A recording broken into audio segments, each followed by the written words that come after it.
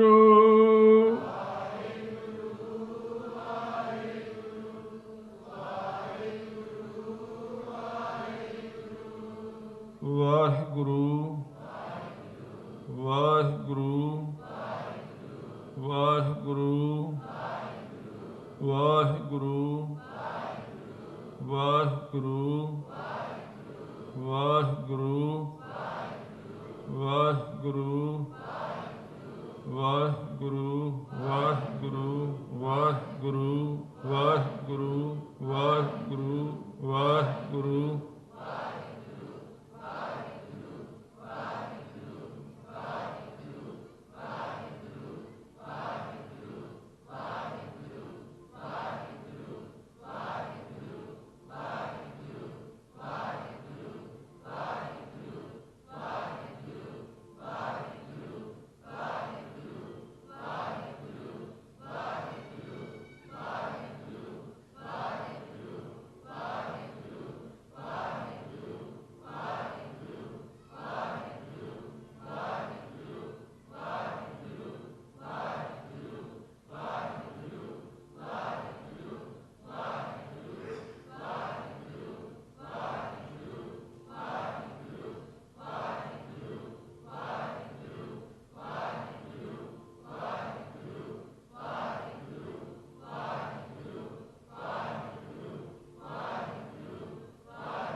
ਸਾਧ ਸੰਗਤ ਜੀ ਨਾ ਆਪ ਜੀ ਨੇ ਪ੍ਰਵਾਨ ਕਰ ਲੈਣਾ, ਸਮਾਂ ਉੱਤੇ ਜਾ ਰਿਹਾ ਹੈ ਔਰ ਇਹ ਸਾਰੀਆਂ ਘੜੀਆਂ ਗੁਰੂ ਨਾਨਕ ਦੇ ਘਰ ਵਿੱਚ ਗੁਰੂ ਗ੍ਰੰਥ ਸਾਹਿਬ ਪਾਤਸ਼ਾਹ ਜੀ ਦੇ ਚਰਨਾਂ ਵਿੱਚ ਪ੍ਰਵਾਨ ਹੋਈਆਂ ਨੇ। ਸੋ ਬਾਕੀ ਪੌੜੀ ਜੋ ਇੱਕ ਅਰਥ ਰਹਿੰਦੇ ਹਨ ਕੱਲ੍ਹ ਨੂੰ ਯਤਨ ਕਰਾਂਗੇ ਗੁਰੂ ਕਿਰਪਾ ਦੁਆਰਾ। ਭੁੱਲਾਂ ਚੁੱਕਾਂ ਦੀ ਖਿਮਾ। ਵਾਹਿਗੁਰੂ ਜੀ ਕਾ ਖਾਲਸਾ।